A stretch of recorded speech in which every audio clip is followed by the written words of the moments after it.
Hello, fellow wrestling fans. How are you? Here they what happened on Monday Night Raw for January the 15th, 2024. Before they opened the match, Damian Priest approached R-Truth backstage. R-Truth was selling merchandise with his name on it, Judgment Day style merchandise. Damian Priest said, "Look, Rhea Ripley told me to tell you to stop it. Look, she's going to send the guys after you." And then he handed Damian Priest a cash load of money, like, that's fake. And he's like, "That's how much money you're making?" So he go, "Keep at it. Keep at it."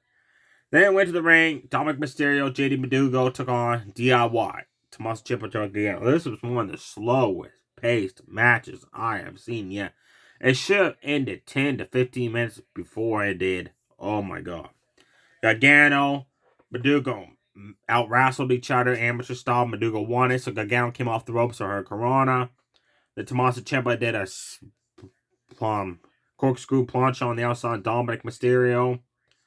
Um, Dom and Madugo isolated Gargano in the corner, kept making quick tags, working away on him. He finally fought back, went to tag in Tommaso Ciampa. Madugo distracted the referee, so the referee did not see the tag.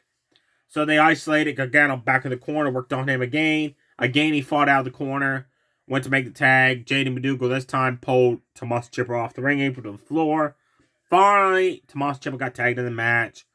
Clothesline off the ropes on the both members' Judgment Day, then clothesline each one down separately. Knee to the face to Dominic, sent him to the outside. The hammer Gargano hit that super kick, running knee smash combo on JD Madugo for the 1-2-3. Ivar, the Viking Raiders, took on Akira Tozawa with Maxine and Sarah Logan at ringside. Bell rang. Tozawa slapped Ivar. That pissed off Ivar. Ivar picked him up, spinning, scoop slammed him down. Picked him up, roundhouse kick. Tozawa was flat like a pancake. Picked him up again. Tozawa fought back, was slap across the face again, then back-to-back spinning kicks. Then Ivar knocked him down with the top rope moonsault. Maxine caused a distraction. That allowed Tozawa to get up and hit a sunset flip powerbomb out of the top rope on Ivar for the 1-2-3. Fast win. They went to Maxine and Tozawa went to get away. Sarah Logan attacked Maxine, beat her up with headbutts and punches. Then Ivar caught hold Tozawa, power slammed him down, top rope moonsault, roundhouse kicked his ass again. Backstage, Chad Gable said to Alpha Academy, "I'm going to deal with Ivar next week. I'm going to go talk to Adam Pearce." And Maxine said, "I want a piece of Sarah Logan." Ivy now was like, "You're not ready for Sarah Logan. Let me handle her." So Chad Gable and Ivy Knowles went to talk to Adam Pearce. And next week on Raw, it's going to be Chad Gable versus Ivar and Ivy Knowles versus Sarah Logan. Next, this match is set up. Adam Pearce was in his office, and Chelsea Green, Piper Niven, Indy Hartwell, Candice LeRae were in there. They want to know who's next in line after Shayna Baszler starts to get a shot at the Women's Tag Team Championships. So Adam Pearce will tell you what, you four women are going to have a match. The winning team gets next in line for a title shot. Fast match, one-sided. Indy Hartwell spine busted Piper Niven. That was impressive. Candice LeRae hit 3 swanton drops across the back of Piper Niven after she missed the Veda bomb off the ropes.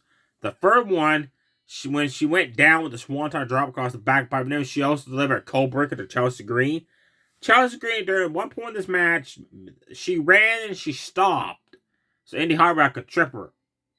I don't know what. I don't know if she forgot the move. I don't know.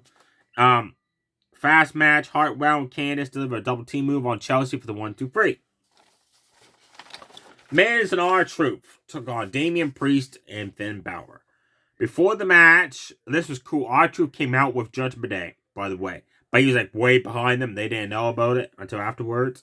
He handed a wall load of cash to Finn Balor, saying, "Hey, this is your share of me selling all that merchandise with my name on it." Finn Balor's like, "Hell yeah." Stuffed that inside his vest. Dominic Mysterio even hugged Truth because he got a bunch of money, but poor JD Madugo didn't get any R-Truth because I beat you and you're out of Judgment Day. Before the match started, Damian Priest told Truth, called him over and said, "Hey, don't tag him." Truth's like, "Gotcha." So Miz tried to do it, basically a 2-on-1 handicap match. He had a clothesline to Damian Priest, had a running clothesline in the corner of Finn Balor, went for the Scar Crusher finale, and Damian Priest had a jump up kick to counter that. Truth basically didn't tag himself, and Miz tagged Truth in and said, "Get your ass in there." Truth got in there, scissors kick on Finn Balor. spinning corkscrew off the ropes under Finn Balor. Damian tagged in. Grabbed hold. Truth's like, hey, what you doing? We had a deal. Truth's like, I'm sorry. Miz tagged me in. So Damian said, I'm sorry for this. Sit down, choke slam. Finn Balor tagged in. Pin Truth. Match over. Fast match. After the match, Miz was trying to tell R-Truth, like, Judgment Day don't want you in the group. They're losing you. It's not a good fit for you. And R-Truth's like, no, man. I'm with Judgment Day all the way. I'm loving the storyline. I am curious where it's going to end up. Hopefully, it's going to end up with like a match at WrestleMania for Truth. That'd be huge for Truth. A WrestleMania matchup, storyline-wise. Ludwig and Gunther was having a segment in the ring. Gunther has announced himself in the Royal Rumble match. Ludwig, I don't know if he announced himself in it or not. Xavier Woods returned from injury. He got a mic and said, I'm here to kick Ludwig's ass. He said to Gunther, this ain't between me and me, this between him for what he did to Kofi Kingston last week. Referee came out and won hell of a match these two guys put on. You gotta check this match out, folks. Wow. Xavier Woods was hitting high fly moves after high fly moves. Then he went for 2 in a row, and Ludwig countered both of them and running uppercut. Then Ludwig put Xavier Woods in the corner, all loaded with chops. Xavier Woods fought out of that corner. I don't know how many chops and punches he get to Ludwig, but he backed his ass up across the ring in a corner and just a load of chops and punches on him. Then Ludwig Irish whipped him in the corner and hit that running drop kick, sent Woods to the outside. And then he went and hit Woods with the office chair like he did at Kofi Kingston last week. Woods ducked it, super kicked Ludwig. Ludwig went flying over the announce table from the super kick. Then Xavier Woods hit a steel chair across the back of Ludwig, so Ludwig won by disqualification. After the match, Xavier Woods went for another chair shot, Ludwig with an uppercut counter. Then he went to do that running drop kick to the steel steps. Xavier Woods with a busted nip, countered that with a double stomp off the steps.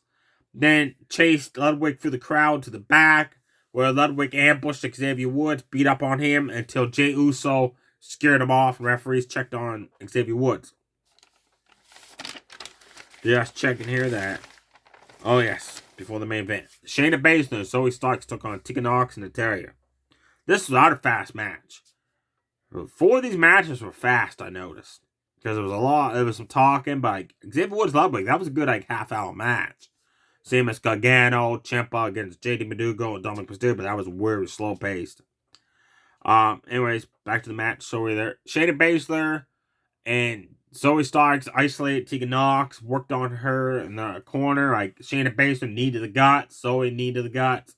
And Shayna stomped her in the corner, chopped her in the corner, body shots in the corner. Finally, Tegan Nox fought back, knocked Zoe Starks off the ring apron. Front face slam Shayna Baszler off the top rope, tagged in Natalya. Natalya is still going after the League of One with Shayna Baszler. Decided to go after poor Zoe Starks, who just got herself up on the ring apron. Shoved her in the ring, snapped German suplexed her in the corner, snapped suplexed her out of the corner, went for the sharpshooter. Shayna Baszler realized, well, I'm the League of One, I don't know what you're doing. Kajiji clutched chokehold for the submission win. Shayna and Zoe won. Your main event, Seth Rollins defend the World Championship against Jinder Mahal. This match was not all that great because Jinder Mahal was in it. Jinder Mahal is one of the terriblest wrestlers I've seen in a long time. He ain't got the wow factor. And for him to be in the main event for the World Championship, my God. Seth Rollins did the best he could to make the match look good. Jinder went for a superplex off the top rope. Seth Rollins countered it. So Jinder went for another suplex. He finally connected with it. Then Seth Rollins countered the second one into a Falcon Arrow. Then Seth Rollins came off the ropes with a line saw, folks, and he landed on his knee wrong. And for the rest of the match, you can see he was limping. And I read online that he suffered a knee injury. We don't know how bad it is. He's had an MRI done on it. The hope is not bad enough that he's going to have to vacate the World Championship, be out for a few months. Because let's face it, Seth Rollins is making that World Championship mean something. And he's put on really good matches every week. So I'm hoping it's not a major knee injury. During the match, Veer Mahal Singh was at ringside. Veer Mahal put Jinder Mahal's foot on the ropes after Seth Rollins pedigreed him. The foot slid off the ropes. The referee saw it slide off. Jinder Mahal went to put it back up. Referee he didn't know what to do, right? Because it wasn't supposed to slide off, so the referee called it for a rope break. And then Jinder Mahal distracted the referee, and Shinga, Damian Priest, by the way, came out. Shinga grabbed hold of the briefcase because Damian went to cash in, and Drew McIntyre came out, attacked Damian Priest. They brawled all the way up to the back, up on the stage. So Shinga hit Seth Rollins in the face of the briefcase. The Jinder Mahal hit the Colossal Slam twice in a row. Seth kicked out. Curb stomp. Still world champion Seth Rollins. There you have it, folks. Next week on Raw, like I said, it's Ivar versus Chad Gable. That should be one good match. Ivy Niles versus Sarah Logan. And Damian Priest versus Drew McIntyre has been announced for the final Raw before the Royal Rumble. Bronson Reed, he did have another segment when she said he's coming after a champion. Guys, you've held that belt for too long. Now, and he also said, I've never had a chance for this title. So it can't be the Intercontinental Championship because on SmackDown, where Bronson Reed was a member of SmackDown and Gunther, he had a one-on-one Intercontinental title opportunity against Gunther. So I think he's talking about Seth Rollins. And maybe they're going to lead to Seth Rollins because Seth Rollins still said he's defending the World Championship at the Royal Rumble. But now with his knee injury, we don't know. So maybe Bronson Reed was referring to him challenging Seth Rollins for the Royal Rumble. Gunther's in the Rumble. That's going to be good.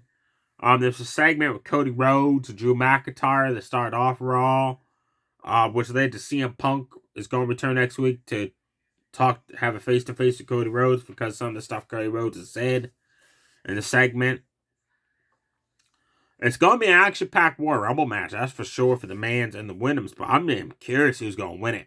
I hope to God ain't the rumors I've heard that Roman Reigns loses the Universal Championship in the Fatal 4-Way and then enters the Royal Rumble and wins it.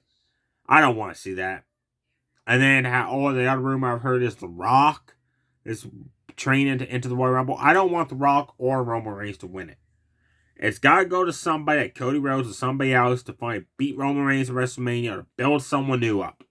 Not to have a part-timer, The Rock or Roman Reigns win it. I don't want to see that, no. So I hope watching the Royal Rumble you don't hear Roman Reigns or The Rock's music, because if it does, I'm literally turning that TV off and I'll turn it back on once the Rumble's over with if that's not the main event. There you have it, folks. Watch NXT tonight because there's a 21 Battle Royal to determine the number one contender for that women's champion, the Valkyrie, on that show, which it's an interesting twist. The final four win them, where then it becomes a fatal four-way, and the Dusty Classic. Can't wait to see who's in the Dusty Classic as the final four teams. They announced 3 of them. It's Trick, Carmelo Hayes, Chase University, and a Doofus and Malachi. So I don't know who the 4th team is. And so I'm kind of curious if it's who it is. There you have, folks. Go get ready to watch some NXT right now in a half hour. Stay safe to sweet bye.